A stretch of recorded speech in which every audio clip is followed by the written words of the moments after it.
Mãe, eu não sei o que está acontecendo comigo, eu não sei mais o que fazer. São 4 anos estudando todo ano para o Enem. Tiro notas boas no simulado, mas na hora da prova não consigo notas boas para entrar em medicina. Esse é o drama de Laurita, uma jovem de 20 anos que vem estudando para o Enem, tentando ingressar no curso de medicina. O que está acontecendo com ela? E como é que a história de Laurita pode nos ajudar a entender a relação entre saúde mental e desempenho? Neste vídeo eu vou te explicar.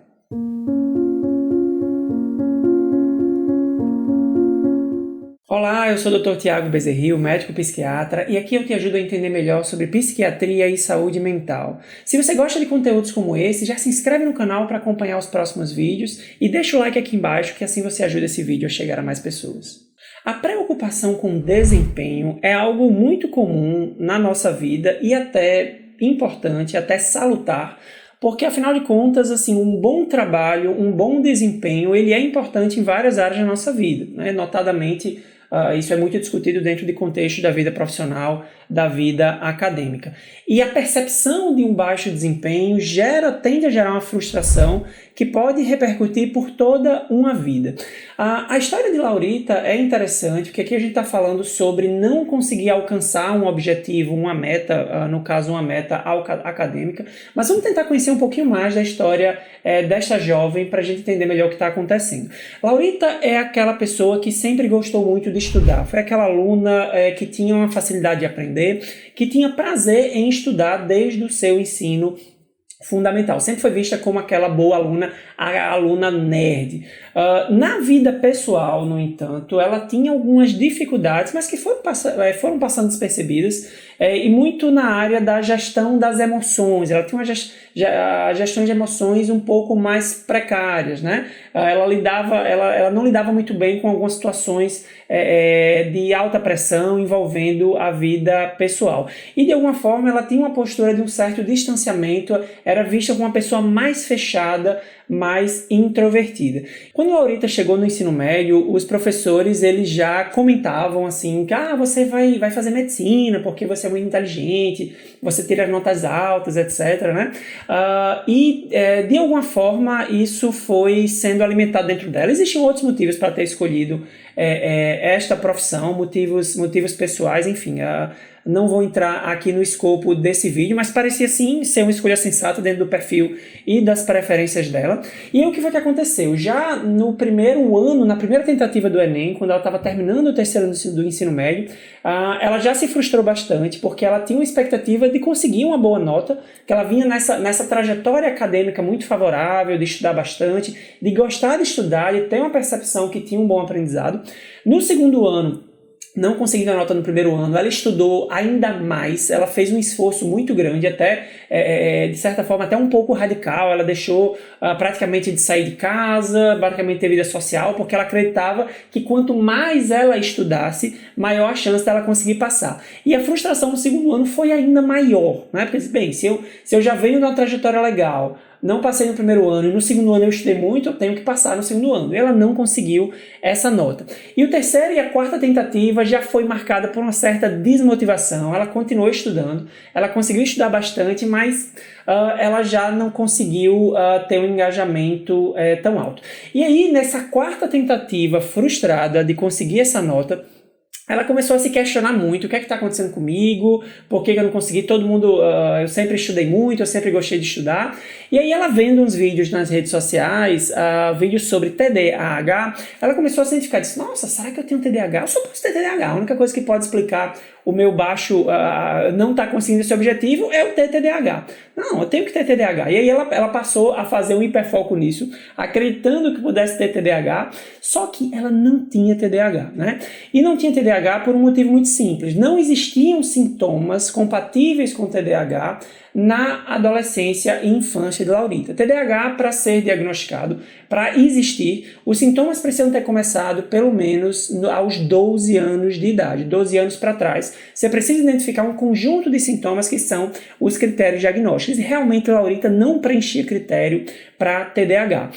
Ela estava percebendo, sim, especialmente nesse quarto ano, nessa quarta tentativa, dificuldades de concentração, ela estava procrastinando um pouco mais, ela estava se sentindo mais desorganizada. que sim são características de TDAH, mas não basta apenas isso para ter TDAH e tem essa questão temporal que eu comentei. Então, não, Laurita não tinha TDAH, apesar de estar vivenciando alguns sintomas de TDAH. Então, no final das contas, o que é que estava acontecendo com Laurita? Um ponto importante que para quem estava de fora não era perceptível era justamente a questão emocional de Laurita, as questões ligadas ao humor e ansiedade. Quem olhava a Laurita de fora, especialmente quem não conhecia, quem não estava no dia a dia com ela, sempre até adjetivava a Laurita como uma pessoa calma. Nossa, você é muito calma, eu queria ser como você, olha só como você é tranquila, não liga com nada, né? Parece uma pessoa muito madura e tudo. Era comum Laurita receber elogios desse tipo ao longo da sua vida, porque externamente ela parecia ser uma pessoa calma. Ela não tinha as demandas emocionais delas não se externalizavam.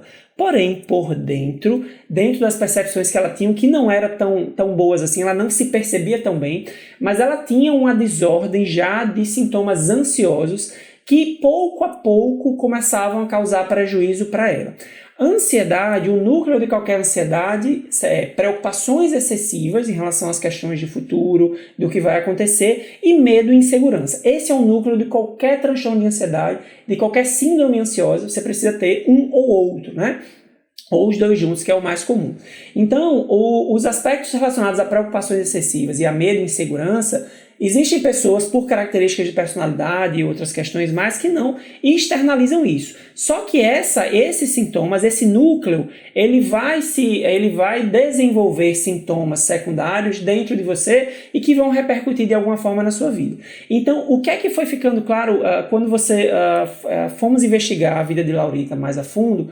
A gente foi ver o quê? Que ela já vinha há um tempo, pelo menos mais de um ano, com algumas dificuldades. Por exemplo, o sono dela tinha perdido qualidade, ela estava com dificuldade para iniciar o sono, ela estava acordando de madrugada e em alguns dias com dificuldade de dormir, ela estava sentindo mais tensão muscular, né, principalmente essa região cervical, né? Ela estava, de fato, mais preocupada com questões de futuro, especialmente essa coisa de não estar conseguindo passar e tudo mais. Ela estava mais irritada ou mais irritável, né? Situações que em outro momento ela conseguia lidar melhor, ultimamente ela vinha se irritando mais, perdendo mais a paciência. E junto com isso, como eu já citei, ela vinha tendo dificuldades com procrastinação, com concentração, com memória. Esses sintomas todos juntos fazem um diagnóstico de um transtorno de ansiedade, que é o transtorno de ansiedade mais comum em adolescentes e adultos, que é o transtorno de ansiedade generalizada. E esse nome generalizado, ele se refere ao tema da ansiedade, e não ao aspecto dela ser uma ansiedade muito grave, né? O termo generalizado é justamente porque o indivíduo com esse tipo de ansiedade, ele tende a se preocupar com vários temas diferentes. É uma ansiedade mais difusa, né? E por isso esse nome. Então, sim, Laurita tinha um transtorno de ansiedade e ela não sabia disso. Ela não sabia, quem convivia com ela não notava muito isso, dentro desse perfil dela de ser mais fechado e tudo mais, mas era justamente essa ansiedade que estava sendo um grande obstáculo para conseguir a nota dela. O que é que acontecia?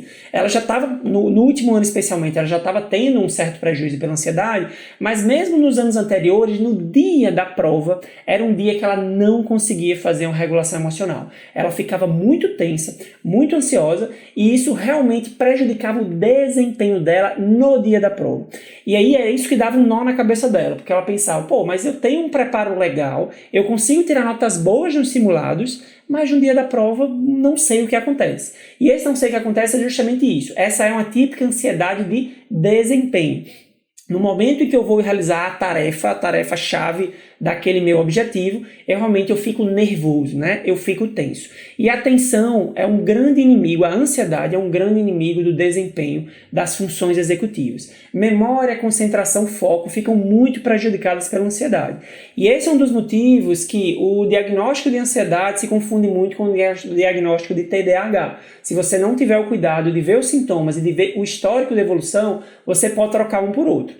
sendo que, em muitos casos, os dois estão juntos. Mas no caso de Laurita, ela não tinha TDAH, ela tinha de fato ansiedade que não estava sendo vista, não estava sendo tratada, e esse era o grande obstáculo para ela conseguir o objetivo dela. Enquanto essa ansiedade não fosse tratada, ela não iria conseguir, porque cada vez mais, o dia de fazer a prova, o ato da prova em si estava representando uma ameaça, era a representação de algo desconfortável emocionalmente para ela. Você conhece alguém parecido com Laurita? Ou você mesmo já teve dificuldades como essa? Né? Ansiedade de desempenho? Escreve aqui nos comentários um pouco da sua experiência. E o que aconteceu com Laurita depois de tudo isso? Depois do diagnóstico do transtorno de ansiedade, de toda uma tomada de consciência dela, do que estava acontecendo em relação às emoções e tudo mais, foi até um pouco difícil ela, digamos assim, aceitar que tinha uma fragilidade, né? Porque ela se considerava uma pessoa muito competente ali, que estudava e tudo, né? E que essas questões eram questões secundárias, as questões psicológicas. Então, quando ela foi tomando consciência disso, dentro de um processo de psicoterapia e com o uso de medicação para uma melhora no curto prazo da ansiedade, ela foi para um outro patamar. E foi uma coisa impressionante como ela conseguiu sair de um estado, né, de não conseguir essa nota ano após ano, e no ano que ela conseguiu fazer esse tratamento de forma adequada, ela conseguiu de fato a nota que ela precisava para ingressar no curso que ela desejava, né? Então, assim, essa história de Laurita é muito interessante para mostrar o quanto aspectos da nossa saúde mental podem ser verdadeiros entraves ao nosso desempenho, e o desempenho ele serve a outra função: atingir objetivos, estar alinhado com o propósito na nossa vida, né? Na nossa jornada, elegemos alguns objetivos importantes para serem atingidos e, no final das contas, são coisas como essa que dão sentido à nossa vida. A motivação para viver, ela depende muito de objetivos a atingir. Objetivos podem ser de curto, médio ou longo prazo, né? Então, cada um de nós tem um conjunto de objetivos, um conjunto de coisas, de situações, de tarefas e atividades que dá sentido à vida, né? E a gente precisa ter clareza de entender o que é que impede de eu sair do ponto A para o ponto B. O que é que impede hoje você de atingir seus objetivos? Isso é importante e normalmente, invariavelmente, os obstáculos vão passar por aspectos de saúde mental. E a tomada de consciência pode ser um verdadeiro divisor de águas na vida de cada pessoa. E assim chegamos ao final desse vídeo em que eu contei a história de Laurita, uma jovem com transtorno de ansiedade que passou alguns anos para ser diagnosticada e que depois de um tratamento adequado conseguiu atingir os seus objetivos.